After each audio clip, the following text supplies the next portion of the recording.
Hey everyone. Before we start, if you're watching this alone at night, maybe turn on all the lights. Because what I'm about to tell you actually happened to me 2 years ago. My name is Raka, I was 27 at the time. I had just broken up with my girlfriend of 5 years. My freelance jobs had completely dried up and I needed a fresh start. One day I found an ad on a local Facebook group. A single-story house on the outskirts of Bogor. Big yard, nice photos, only 8 million rupiah a year. That's insanely cheap. The pictures looked perfect. Fresh white paint, huge old mango tree in front. The owner said the house had been empty for a long time, but it was still in great condition. I called the number. An old woman answered, her voice barely above a whisper.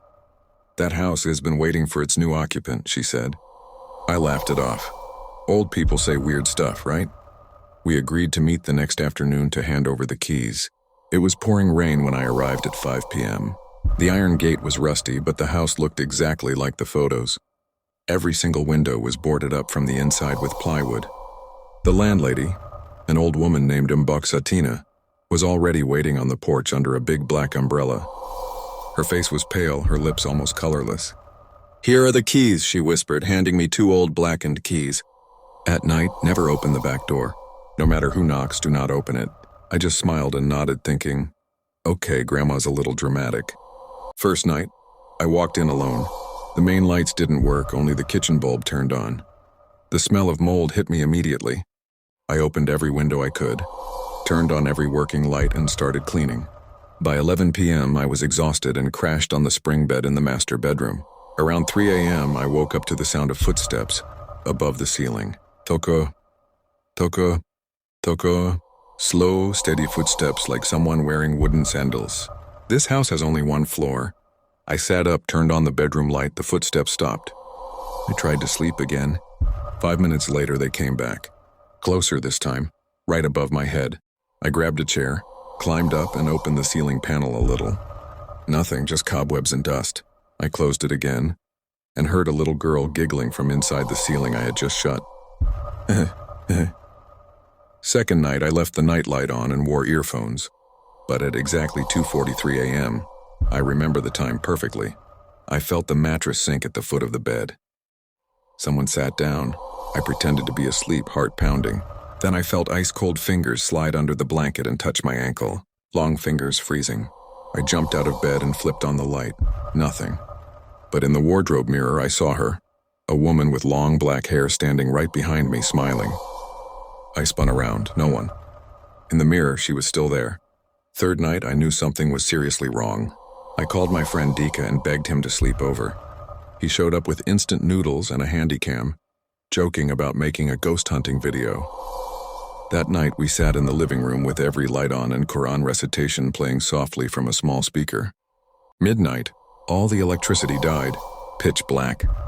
From the kitchen came the sound of plates being moved. Clink, clink, clink. Then a child started singing in a creepy, off-key voice. "New friend arrived. New friend arrived. Let's play. Let's play." Dika turned on his phone flashlight. We ran to the kitchen. Every single plate from the cupboard was neatly arranged on the floor, spelling out in big letters, "Welcome home, Raka." We bolted to the bedroom, locked the door, and pushed the wardrobe against it.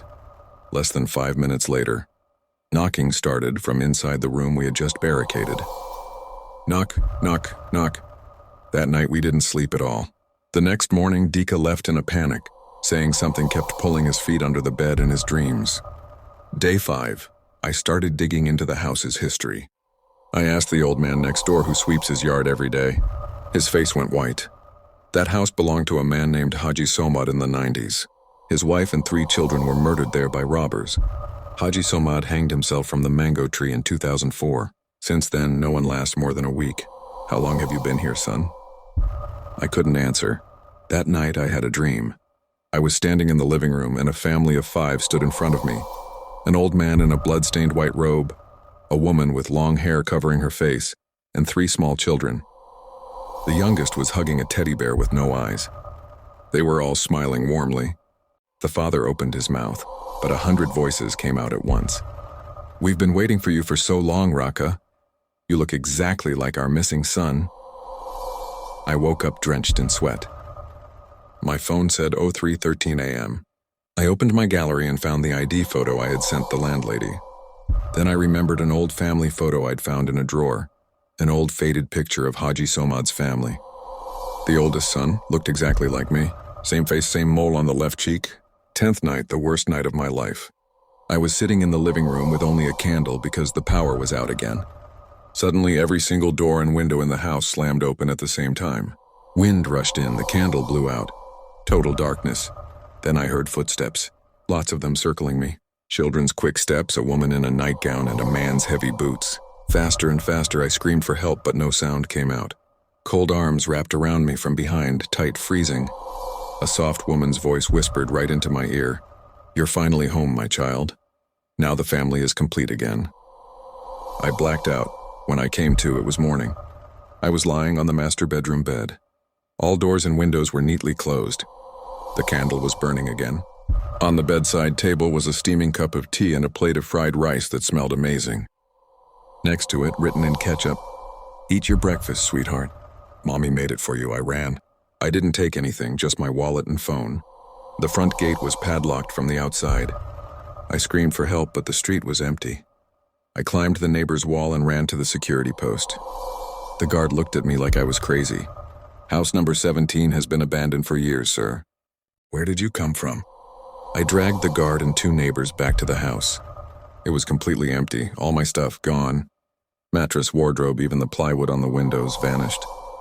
Only the old mango tree stood in front, and on the lowest branch, a rope was swaying gently even though there was no wind. I never went back, but here's the worst part. Every Friday night, Kliwon night in the Javanese calendar, I still get WhatsApp messages from an unsaved number. Always the same text. "Son, when are you coming home?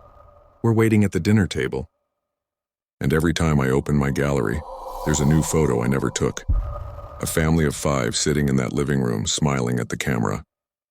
And right in the middle is me, wearing the exact same blood-stained white robe as the father, smiling wide. The photos keep updating. Last night when I checked, there were 6 people in the picture. Maybe tonight it'll be 7. So yeah, if you're watching this late at night and you hear knocking on your door, don't open it. They might already be waiting for you too. Thanks for listening to my story. If you enjoyed it, please like, subscribe, and hit the bell, because you never know who's watching with you right now. Good night, or whatever's left of it.